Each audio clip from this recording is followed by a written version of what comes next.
السلام علیکم عزیز طلباء و طالبات، دعا ہے کہ آپ سب خیریت سے ہوں۔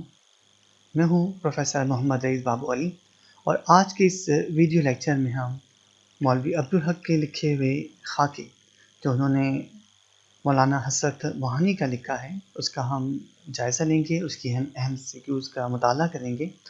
جیسے کہ آپ کے علم میں ہے کہ شخصیت نگاری، جسے ہم خاکہ نگاری بھی کہتے ہیں، یہ ایک ایسی صنف ہے جس میں کسی بھی شخصیت کے حوالے سے اس کی شخصیت کے مختلف پہلوؤں کو اجاگر کرنے کی کوشش کی جاتی ہے، لیکن یاد رکھیے گا کہ یہ ایک مکمل تصویر نہیں ہوتی، کیونکہ یہ شخصیت نگاری یا یہ خاکہ نگاری صرف چند صفحات پر مشتمل ہوتی ہے، تو اس میں شخصیت کا ایک دھندلا سا تصور تو پیدا ہو جاتا ہے، لیکن مکمل اس کی تصویر کشی کرنا اتنے سے صفحات، چند صفحات میں، محدود سے صفحات میں، گنتی کے صفحات میں بہت مشکل ہوتی ہیں۔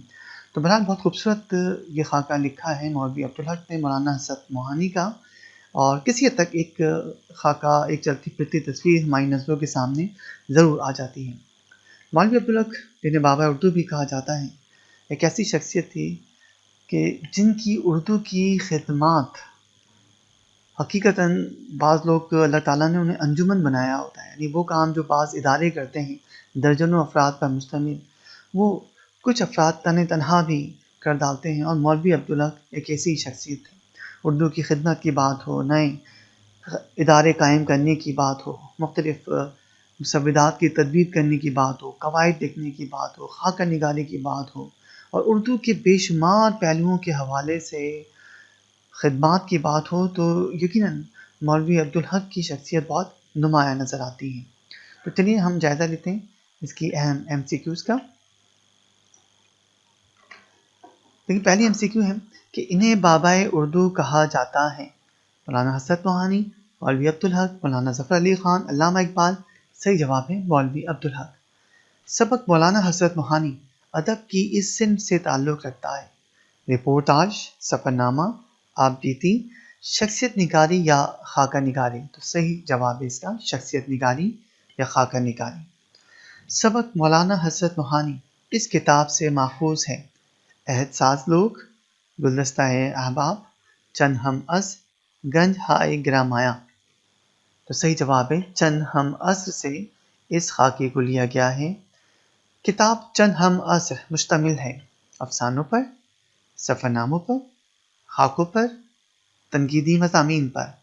تو مولوی عبدالحق کی لکھی ہوئی یہ کتاب خاکوں پر مشتمل ہے، ان میں سے ایک خاکہ مولانا حسرت موہانی کا ہے جو ہم نے ابھی مطالعہ کیا، جس کی ہم MCQs اس وقت کر رہے ہیں۔ اردو کے پہلے خاکہ نگار ہیں ڈپٹی نذیر احمد، مرزا فرحت اللہ بیگ، مولانا محمد حسین آزاد، الطاف حسین حالی، اور صحیح جواب ہے مرزا فرحت اللہ بیگ۔ اگلی MCQ ہے کہ ڈپٹی نذیر احمد کی کہانی کچھ میری اور کچھ ان کی زبانی اردو کا پہلا ہے کیا خاکہ، ناول، افسانہ، افسانچہ؟ صحیح جواب ہے یہ اردو کا پہلا خاکہ ہے۔ اس حوالے سے ایک اور بھی رائے موجود ہے جس کا ذکر ہم نے ایک اور شخصیت نگاری کے حوالے سے ہی جو خاکہ تھا ہمارے پاس ڈاکٹر غلام مصطفیٰ خان کا، وہاں بات کی ہے۔ آپ ان کی MCQs کے مطالعہ کیجیے گا، وہاں آپ کو اس حوالے سے تفصیل مل جائے گی۔ تو سبق مولانا حسرت موہانی تصنیف ہے مولانا عبدالحق کی، ڈاکٹر اسلم فروغی کی، رشید احمد صدیقی کی، محمد طفیل کی۔ صحیح جواب ہے مولوی عبدالحق کی۔ چند ہم عصر لغت کبیر اور قدیم اردو تصانیف ہیں ڈاکٹر اسلم فروغی کی، رشید احمد صدیقی کی، ڈاکٹر فرمان فتح پوری کی، مولوی عبدالحق کی۔ صحیح جواب ہے مولوی عبدالحق کی۔ اگلی MCQ ہے ہمارے پاس کہ آزادی کا شیدائی کہا گیا ہے، تو اس خاکے میں کس کو کہا گیا؟ مولانا حسرت موہانی کو، مولانا ظفر علی خان کو، سردار پٹیل کو، مولانا ابوالکلام آزاد کو؟ صحیح جواب ہے مولانا حسرت موہانی کو۔ 10ویں MCQ ہے کہ کانگریس اور مسلم لیگ دونوں میں کامل آزادی کی آواز اٹھائی، مکمل آزادی کی آواز اٹھائی علامہ اقبال نے، مولانا ظفر علی خان نے، لیاقت علی خان نے، مولانا حسرت موہانی نے؟ صحیح جواب ہے مولانا حسرت موہانی نے۔ مولانا حسرت موہانی کی زندگی تھی رئیسانہ، سادہ، پرآسائش، شاہانہ۔ صحیح جواب ہے سادہ۔ مولانا حسرت موہانی کی ادارت میں یہ رسالہ نکلتا رہا۔ ساقی، ادبی دنیا، اردو معلیٰ، نقوش. صحیح جواب ہے اردو معلیٰ.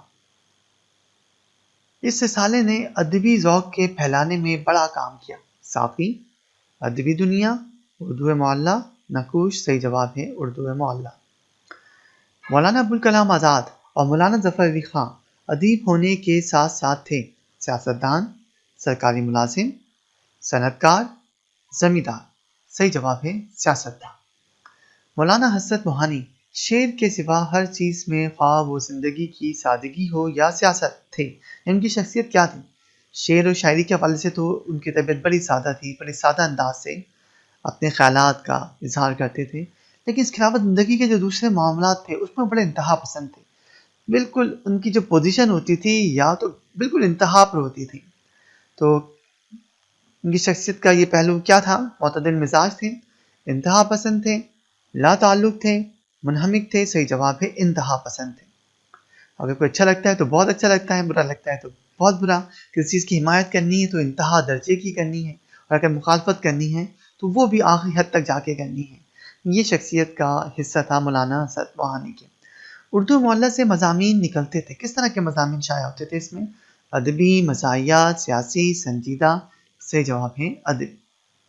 انجمن ترقی اردو اور اردو کالج، موجودہ فیڈرل اردو یونیورسٹی، اس کی تاخیر بھی مولوی عبدالحق صاحب ہی نے ڈالی تھی. اب یہ یونیورسٹی بن چکا ہے، پہلے یہ اردو کالج تھا. تو کہتے ہیں کہ انجمن ترقی اردو اور اردو کالج جو کہ موجودہ فیڈرل اردو یونیورسٹی ہیں، ان کی گراں قدر خدمات کے پھل پھول ہیں.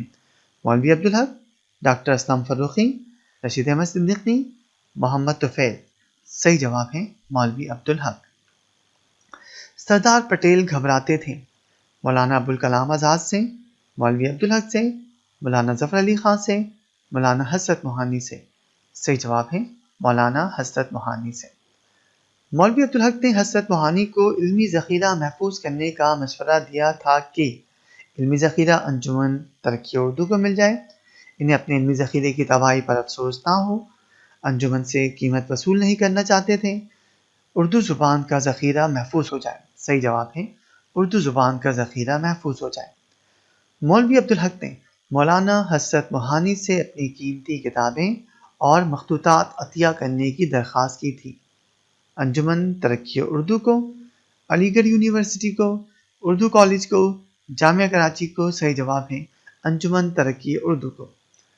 مولوی عبدالحق نے مولانا حسرت موہانی سے کتابوں کے حصول کے لیے ایک صاحب کو خاص طور پر متعین کیا تھا. کس جگہ پر، کس شہر میں؟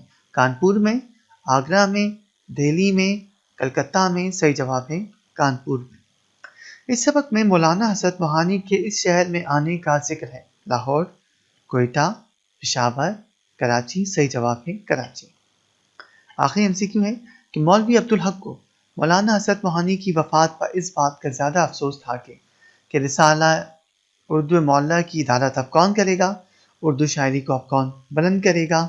اردو زبان اور سیاست کو کون فروغ دے گا؟ ان کا ادبی سرمایہ ضائع ہو جائے گا. صحیح جواب ہے ان کا ادبی سرمایہ ضائع ہو جائے گا. تو یہاں پر یہ ویڈیو لیکچر اپنے اختتام کو پہنچتا ہے. امید ہے کہ اس سبق کی تیاری میں آپ کو اس سے خاطر خواہ مدد ملے گی. اگلے ویڈیو لیکچر تک کے لیے اجازت دیجیے. دعاؤں میں یاد رکھیے گا. اللہ حافظ.